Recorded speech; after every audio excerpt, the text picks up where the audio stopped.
coming in the country like Walmart, McDonald's will do a lot of business in retail, and all our small retail businessmen will suffer a lot, and more than 2 crores population of our state employment will lose employment.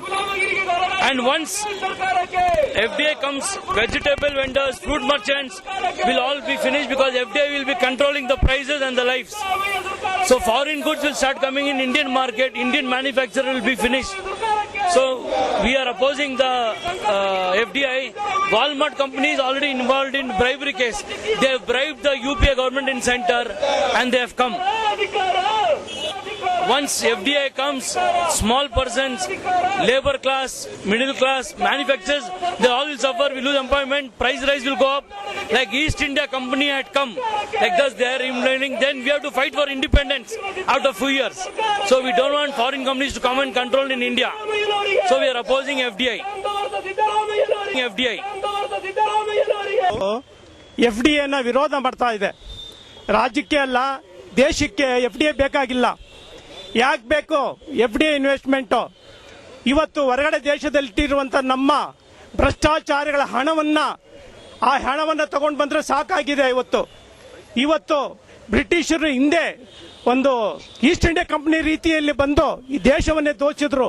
ಈಗ ಹಿಂಬಾಗಿಲಲ್ಲಿ ಬಂದು ಇವತ್ತು FDI ತರ investment ಮಾಡಿ ಈ ಭಾರತವನ್ನ ದೋಚೋದಕ್ಕೆ ಬಂದಿದ್ದಾರೆ. ಇದಕ್ಕೆ ನಾವು ಯಾವುದೇ ಕಾರಣಕ್ಕೂ ಕೂಡ ನಾವು ಬಿಡೋದಿಲ್ಲ. FDI ನಮ್ಮ ರಾಜ್ಯಕ್ಕೆ ಅಲ್ಲ, ನಮ್ಮ ದೇಶಕ್ಕೆ ಬೇಕಾಗಿಲ್ಲ. ಕೆಲವು ರಾಜ್ಯಗಳು ಕಾಂಗ್ರೆಸ್ ಕುತಂತ್ರಿಗಳು ಯಾವುದೋ ಅವರ ಸ್ವಾರ್ಥಕ್ಕೋಸ್ಕರ FDIಗೆ ಒಂದು ಸ್ವಾಗತವನ್ನು ಮಾಡ್ತಾ ಇದ್ದಾರೆ. ಇದು ನಾವು ವಿರೋಧ ಮಾಡ್ತಾ ಇದ್ದೀವಿ. ಯಾವುದೇ ಕಾರಣ ಕೂಡ FDI ನಮ್ಮ ರಾಜ್ಯಕ್ಕಾಗ್ಲಿ ನಮ್ಮ ದೇಶಕ್ಕಾಗ್ಲಿ ಬರೋದಕ್ಕೆ ನಾವು ಹೋರಾಟ JDU ಕಡೆ ನಡೀತಾ ಇದೆ. ನಿರಂತರ ಈ JDU ಇಂದ ಹೋರಾಟವನ್ನು ನಾವು ಮುಂದುವರಿಸಿಕೊಂಡು ಹೋಗ್ತಾ ಇದ್ವಿ. ಈಗಾಗಲೇ ನಮ್ಮ ರಾಜ್ಯಾದ್ಯಂತ ಕರ್ನಾಟಕದಲ್ಲಿ ಸಿದ್ದರಾಮಯ್ಯನವರು ಹಿಂದೆ FDIಗೆ ವಿರೋಧವಾಗಿ ಹೋರಾಟ ಮಾಡದಂತ ವ್ಯಕ್ತಿ ಇವತ್ತು ತನ್ನ ಸ್ವಾರ್ಥಕ್ಕೋಸ್ಕರ ಅದನ್ನ ಸ್ವಾಗತಿಸ್ತಾ ಇರೋದು ಇದು ಒಂದು ನಾಚಿಕೆಗೇಡು ಅಂತ ಹೇಳೋದಕ್ಕೆ ನಾನು ಇಷ್ಟಪಡ್ತೇನೆ. ಬಂಧುಗಳೇ, ಎಲ್ಲ ಚಿಲ್ಲರೆ ಅಂಗಡಿಯವರು ಇರ್ಬೋದು, ವ್ಯಾಪಾರಸ್ಥರು ಇರ್ಬೋದು, ರೈತರು ಇರ್ಬೋದು, ಎಲ್ಲ ರಂಗದಲ್ಲೂ ಕೂಡ FDI ಬಂದ್ರೆ ಎಲ್ಲರಿಗೂ ದ್ರೋಹ ಬಗ್ದಂಗಾಗುತ್ತೆ. ಅವರು ಸುಳ್ಳು ಆಶ್ವಾಸಗಳು ಕೊಡ್ತಾರೆ, 5 ಲಕ್ಷ ಜನಕ್ಕೆ ಕೆಲಸ ಕೊಡ್ತೀವಿ ಅಂತ. ಅದೆಲ್ಲ ಸುಳ್ಳು ನಾಟಕಗಳು. ಇದಕ್ಕೆ ನಾವು ಯಾರನ್ನು ಸೊಪ್ಪಾಕಬಾರ್ದು. ನಮ್ಮ ದೇಶವನ್ನ ನಾವೇ ಹಾಳೋಣ. ನಮ್ಮಲ್ಲಿ ಬುದ್ಧಿಜೀವಿಗಳಿದ್ದಾರೆ, ವಿದ್ಯಾವಂತರಿದ್ದಾರೆ, ಅನೇಕ ಮಂದಿಗಳು ಇವತ್ತು ನಮ್ಮ ಭಾರತವನ್ನ ಒಳ್ಳೆ ಮಟ್ಟಿಗೆ ನಾವು ಬಂದಿದ್ದೇವೆ. ಹಿಂದೆ ನಮ್ಮ ರಾಷ್ಟ್ರಪತಿಗಳಾದಂಥ ಅಬ್ದುಲ್ ಕಲಾಂ ಅವರು ಕೂಡ ಹೇಳಿದ್ದಾರೆ, ಭಾರತ ದೇಶ ಇನ್ನು ಕೆಲವೇ ವರ್ಷಗಳಲ್ಲಿ ಜಗತ್ತಲ್ಲೇ ನಂಬರ್ 1 ಆಗುತ್ತೆ ಅಂತ ಹೇಳಿ. ಈ ತರ ಮೇಧಾವಿಗಳು, ಸೈಂಟಿಸ್ಟ್ಗಳು, ಅನೇಕ ಜನಗಳು ನಮ್ಮ ಭಾರತವನ್ನು ಹೊಗಳಿ ಭಾರತ ಒಂದು ಡೆವಲಪಿಂಗ್ ಕಂಟ್ರಿ ಆಗಿದೆ ಇವತ್ತು ಮಾಡ್ತೀವಿ. ಇವತ್ತು ಪೆಟ್ರೋಲ್ ಇರ್ಬೋದು, ಡೀಸೆಲ್ ಇರ್ಬೋದು, ಅನೇಕ ರಂಗಗಳಲ್ಲಿ UPA ಸರ್ಕಾರ ಬೆಲೆಯನ್ನು ಹೆಚ್ಚಿಗೆ ಮಾಡಿ ಇವತ್ತು ಅವರ ಒಂದು UPA ಸರ್ಕಾರ ಜನಗಳ ಮೇಲೆ ಅನೇಕ ರೀತಿಯಲ್ಲಿ ಒಂದು ಹೊರೆಯನ್ನಾಗ್ತಾ ಇದೆ. UPA ಸರ್ಕಾರ ಸಂಪೂರ್ಣವಾಗಿ ಅದು ವೈಫಲ್ಯವಾಗಿದೆ. ಇವತ್ತು ದೇಶದಲ್ಲಿ UPA ಸರ್ಕಾರ ಇವತ್ತು ಮಾಡ್ತಾರ ನೀತಿಗಳು ಸರಿ ಇಲ್ಲ. ಇವಾಗ ಒಂದು FDIವನ್ನ ತನ್ನ ಸ್ವಾರ್ಥಕ್ಕೋಸ್ಕರ ಬಳಸ್ಕೊಂತಾ ಇದೆ. ಇದಕ್ಕೆ ನಮ್ಮ ಹೋರಾಟ ನಿರಂತರವಾಗಿರುತ್ತೆ ಅಂತ ಹೇಳ್ತಾ ಈ ಸಂದರ್ಭದಲ್ಲಿ JDU ಇವತ್ತು ಹೋರಾಟವನ್ನು ಮಾಡ್ತಾ ಇದೆ. ಈ ಸಂದರ್ಭ ಮಾತಾಡಿದಂತೆ ಎಲ್ಲರಿಗೂ ವಂದಿಸಿ ನನ್ನ ಮಾತುಗಳನ್ನು ಮುಕ್ತಾಯ ಮಾಡ್ತೀನಿ. ಜೈ ಹಿಂದ್, ಜೈ ಕರ್ನಾಟಕ. ಸಿದ್ದರಾಮಯ್ಯ ನೇತೃತ್ವದಲ್ಲಿ ಅಧಿಕಾರಕ್ಕೆ ಬಂದ ಕೇವಲ 1 ತಿಂಗಳಲ್ಲಿ ಅವರು ತಮ್ಮ ಸಿದ್ಧಾಂತ ಮರೆತು FDI ಚಿಲ್ಲರೆ ಮಾರ್ಕೆಟ್ ಅಲ್ಲಿ ಫಾರಿನ್ ಡೈರೆಕ್ಟ್ ಇನ್ವೆಸ್ಟ್ಮೆಂಟ್ ಏನು ಇವತ್ತು ಅಪ್ರೂವಲ್ ಕೊಟ್ಟಿದ್ದಾರೆ. ಅದು ಯಾವುದೇ ಚರ್ಚೆ ಇಲ್ಲದಿರ, ಎಲ್ಲಿ